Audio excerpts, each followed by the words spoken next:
2 years later. Logan, I love you. I stared at the single line and the miles of white paper underneath. Write your own vows. It'll be easy. Why did I think that? I'd never written anything in my damn life, and this was what I planned to start with, my wedding vows, only the most important words I'd ever utter. The door opened with a creak and my tension ebbed. Victoria. Thank God. I'd barely seen her in the last 3 days, what with everything going on. There was never a question that we'd marry here, at the Fontanelle Inn. But the logistics of getting our friends and family to Nashville without tipping off the press had been challenging. You couldn't exactly mobilize the 4 hottest bands in the country and put them on a plane without someone noticing, which is why our guests had arrived in shifts from decoy locations: Los Angeles, Dallas, New York. Still, I couldn't help but think this was going to turn into a circus with helicopters and reporters hiding in the bushes. Hunching over my notepad, I tried to look busy as I waited for Tori's soft hand to descend on my shoulder or her warm lips to caress my neck. We weren't staying in the same suite, and I hadn't been inside her in 4 days. A lifetime. And God, I needed her now. Maybe sinking balls deep in her sweet body would loosen the boulder trapping the words in my head. I was so wrapped up in that thought I didn't register the footsteps, or that they were too heavy to belong to my girl. You missed breakfast, Sean said, plopping into the chair across from me. Isn't that like a wedding faux pas? I glared at him. What is it with you and all the French? It's getting on my nerves. A smidgen of jealousy laced my tone. While I'd been busy trying to learn how to read and write in English, my best friend had taken up a second language. Maybe it wouldn't have bothered me so much, but France had been on my mind lately in a roundabout way. Tori blamed the whole damn country for what she'd lost there, and it only got worse after Taryn had given birth to Noelle 6 months ago. Tori had kept up a good front until the adoption agency gave us an unfavorable recommendation. Apparently all the money in the world wasn't enough to convince them we'd make good parents, not with my criminal record for battery. Still, I wasn't that distraught over it myself. Tori was enough for me, more than enough. But she was sure someday I'd regret marrying her. As if. And then, about a month ago, she'd floated the idea of carrying a child herself, more like she'd crawled on top of me naked and whispered, "Let's make a baby. Please, Lo, do this for me." There was nothing in the world I'd deny the girl, except that. Tori was everything to me, and risking her life wasn't something I'd entertain. But the look in her eyes when I'd told her we couldn't, it haunted me. Dude, you need to chill, Sean said as he grabbed a wedding favor from the basket in the center of the table. What's this? I dug my fingers into my eyes, willing away the headache. What's it look like? Jordan almonds wrapped in pink tulle and tied with a satin ribbon. He wrinkled his nose. It's a wedding favor. Easing back in his seat, he lobbed it back in the bowl. Looks like a tiny nutsack. When I didn't laugh at his joke, Sean tipped forward to catch a glimpse of my notepad. What are you working on? My speech for my visit to the UN? His brow creased and I rolled my eyes. What do you think, my wedding vows? Need some help? I shot him another glare and he hissed air through his teeth. Guess that's a no. Patting the table, he hopped to his feet. I'll leave you to it then. See you at dinner. I tore my gaze from the blank page. Dinner? My stomach growled and I tried to remember the last time I ate. Yesterday sometime. Shit. Sean shook his head. The rehearsal dinner? Tonight? Ring any bells? My stomach twisted. I was getting married. Tomorrow. With no vows. Yeah, of course. I forced a smile. I'll see you there. 4 hours and 2 cups of coffee, and I still wasn't any closer to figuring out what I wanted to say. I'd thought of nothing else but Tori since the day we'd met, and yet I couldn't write the words, the promises for our future. Grabbing my pen and paper, I headed out the door. With no destination in mind, I found myself on one of the overgrown paths at the far end of the property. The dilapidated cabin that Tori and I had scoped out on one of our nature walks by the lake came into view. It was nothing more than 3 walls and a concrete foundation with a crumbling stone fireplace. The roof was long gone, along with most of the windows. But somehow it fit the landscape. I guess that's why no one ever tore it down. As I got closer, the heavy feeling in my chest lifted. I wasn't sure why until I slipped through the door and spotted Tori on the stone hearth, staring out at the lake. Her amber gaze shot to mine, and she jumped to her feet. "Logan." "Hey, baby, what are you—" That's as far as I got before she flung herself into my arms. "I missed you," she said, between breathless kisses. Relaxing for the first time in 4 days, I buried my face in the crook of her neck. It was the place I loved most in the world. Everything made sense when I could feel her pulse and the rise and fall of her chest. Breathing her in, my hand slid to her ass. "You just saw me last night." "You weren't in my bed this morning. I didn't like it." Her tone was no longer playful, and there was something almost desperate in the way she was holding me. Tipping back, I searched her face. Shadows bruised her eyes, and her cheeks had no color. "What's wrong?" Anxiety crawled from the pit of my stomach when she looked down. "Don't tell me you're having second thoughts." It was meant to be a joke, but my heart stalled when she didn't say anything. "Baby, what is it?" "Nothing, it's stupid." Since she still wouldn't look at me, I lifted her to eye level. "No secrets, remember?" She sniffed, trying desperately to keep her chin from wobbling. "It's not a secret, but you don't want to hear it, so just let it go." Cupping the back of my neck, she tried to pull me in for a kiss, but I held firm. Tori was mine. I never doubted it. But maybe the wedding had brought up feelings that she hadn't dealt with. She'd done all of this before, with Ren, and though she didn't talk about him much anymore, I saw the sadness in her eyes every now and then, the faraway look. "Just tell me, Princess, I can handle it, whatever it is." "Handle what? I don't understand." When I couldn't find the words, she cocked her head. "What do you think I'm upset about, Lo?" "The wedding." Her eyes widened. "No, not the wedding." Shit, I was fucking this all up. Resting my forehead against hers, I corralled my thoughts. "It's okay to be conflicted. I'm sure all of this brings up other memories."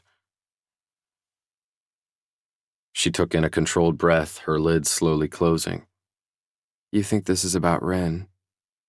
It wasn't a question, and she didn't wait for confirmation before meeting my gaze. "It isn't, and I don't feel conflicted."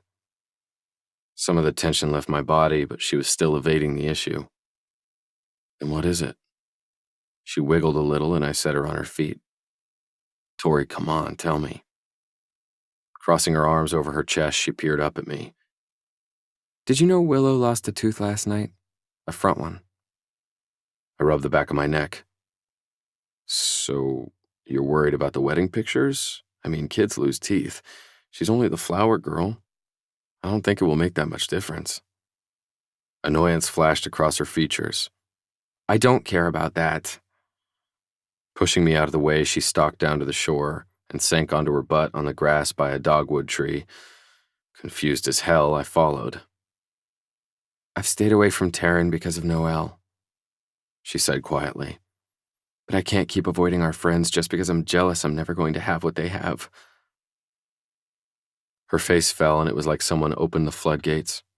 Looping my arm around her waist, I pulled her onto my lap.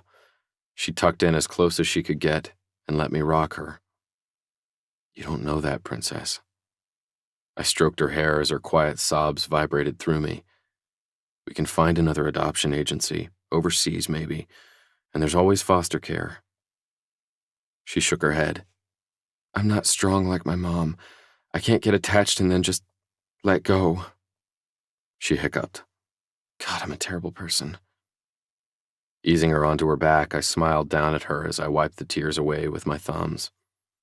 "You're not a terrible person. You're my favorite person." Brows drawn together in pain or disbelief, I couldn't tell, she twined her fingers in my hair. "Show me." Maybe it wasn't wise to strip her down with 40 of our closest friends a stone's throw away, but I didn't care. If she wanted me to show her, I would. I always would. A few more tears slid out of the corners of her eyes, disappearing into her thick mane of raven hair as I undressed us. Easing on top of her, I pressed a kiss to her mouth, and even with the salt lingering on her lips, she was still the sweetest thing I'd ever tasted.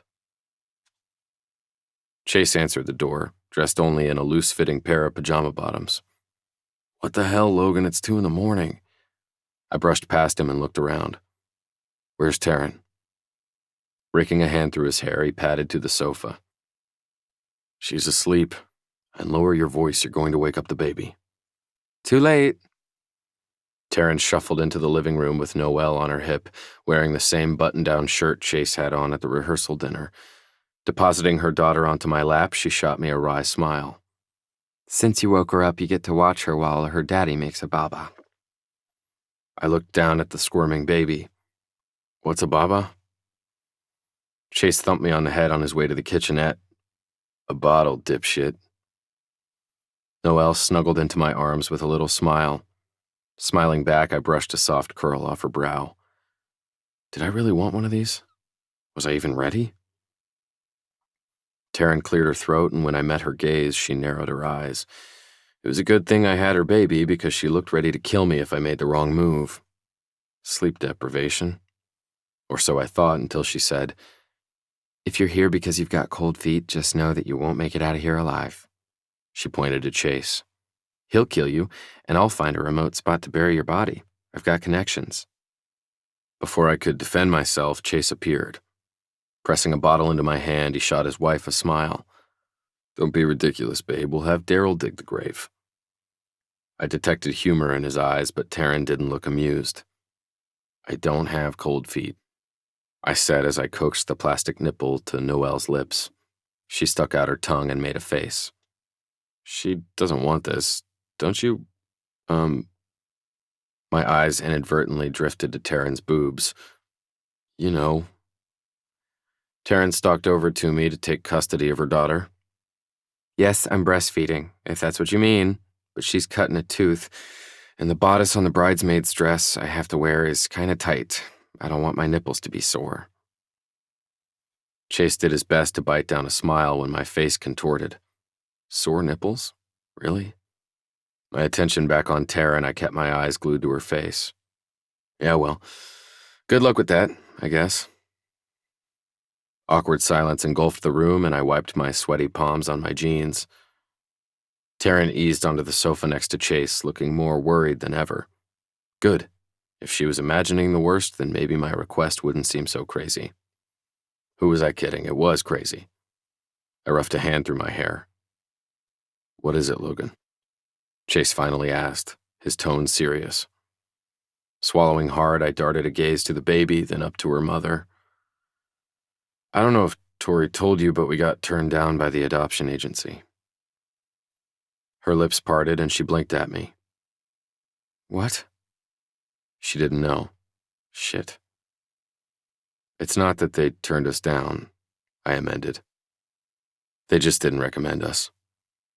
My focus shifted to Chase. "It's my fault. I have those 2 arrests, and since they're for battery..." He nodded grimly so I didn't have to continue down that path. "Anyway, Trevor's working on getting them expunged or whatever it's called, but I don't know if it's going to matter." The air got heavy, forcing my gaze to my lap, and I cleared my throat, willing my voice not to crack. "I know Tori and I will be happy with or without a baby, but she wants this so bad, and it's killing me that I can't give it to her. She even suggested..." I didn't realize Taryn had gotten up until she was kneeling in front of me. "What?" I shrugged. She wanted to try, to have a baby on our own. Her eyes widened, the stormy blue irises darkening by the second. "Don't worry, I would never. It's not worth it." Taryn dropped onto her butt as if I'd knocked the wind out of her. "Is there anything I can do?" It was one of those offhanded comments, a knee-jerk reaction, but in Taryn's case I knew she meant it, that she'd do anything for Tori. At least I hoped she would. Tipping forward with my elbows on my knees, I locked our gazes, and I smiled. Yeah, I think there might be. Tori. Taryn shooed everyone out of the dressing room so she could help me into my gown. It was a simple affair. Snow white, A-line, low in the back with lace that barely brushed the floor. And I loved it. I thought they'd never leave, she joked, pouring us each a glass of champagne. On to the important stuff.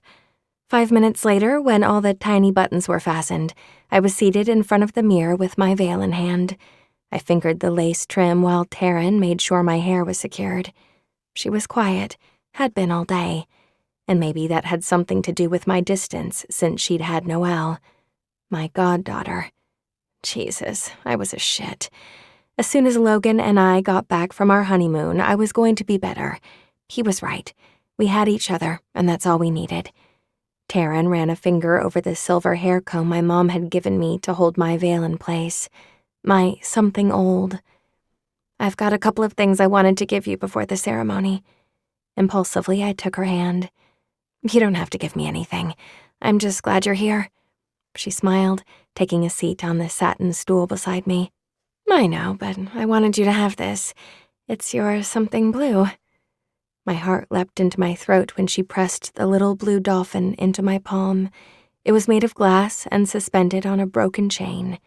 Paige had bought it in a surf shop in Monterey, and she never took it off. I ran my thumb over the smooth surface. Where did you get this? It was tucked in the pocket of Paige's suitcase. I guess the chain broke, and that's why she wasn't wearing it. I found it when I was putting her stuff in storage. A lump the size of a boulder threatened to cut off my air. Taryn, I can't. It's yours. She'd want you to have it. The smile wobbled on her lips as she carefully wrapped the dolphin in tissue and tucked it in the bodice of my dress. There. Now you'll have a piece of her with you when you walk down the aisle. Nodding, I fought the tears stinging the back of my eyes, more happy than sad, which showed how far we'd come. After a long moment, Taryn inched forward in her chair. Close your eyes. I want to give you your something borrowed. Biting down a smile, I did as I was told. There's more?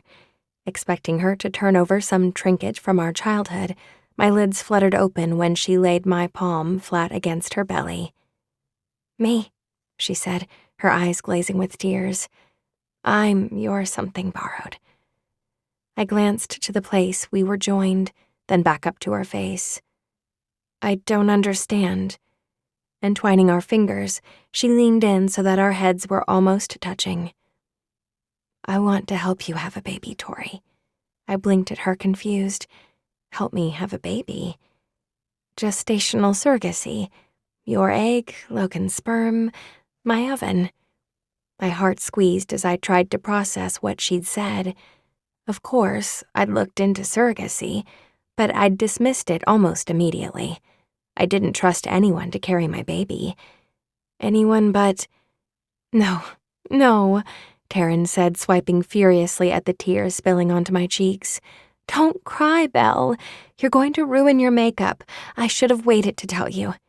Grabbing her hand, I searched her face. You would do that for me? She tilted her head, smiling softly. Of course I would. I'm just sorry I didn't think of it myself before you got turned down by the adoption agency. Her thumb skated over my cheek, wiping away a fresh tear. You should have told me about that. I shook my head, my mind all over the place. Wait, how did you find out? And what do you mean you wish you would have thought of it yourself? Whose idea was it? The pieces slid together and the air rushed from my lungs. Logan. Taryn nodded. There's nothing he wouldn't do for you, to make you happy. Her smile waned and she sat back, still holding my hand. You know, I didn't want to like him at first. I didn't think he was a bad guy or anything, he just wasn't. A tear danced on her lash, racing down her cheek when she lowered her gaze. He wasn't Ren. That faint shimmer I always felt when someone mentioned his name warmed me from the inside, and I hoped it would always be there. I know, I loved him, T-Rex, in the truest, deepest sense. I wouldn't trade 1 minute of the time we spent together, even if I could go back, knowing what I know now, how it was going to end. I wouldn't choose differently. He made me so happy.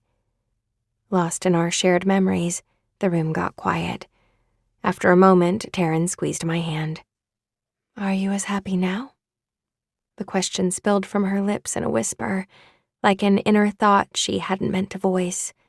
I thought about it, wondered which answer would provide the most comfort. In the end, I went with the truth. I am. She smiled, a little sad. I guess that was the best I could hope for. Good. The door swung open, and my dad peeked his head inside. The natives are getting restless out here. Y'all ready? Butterflies swarmed in my belly, the good kind. Just beyond that door, Logan waited for me, a promise on his lips, and forever in his eyes. And yes, I was ready. Logan.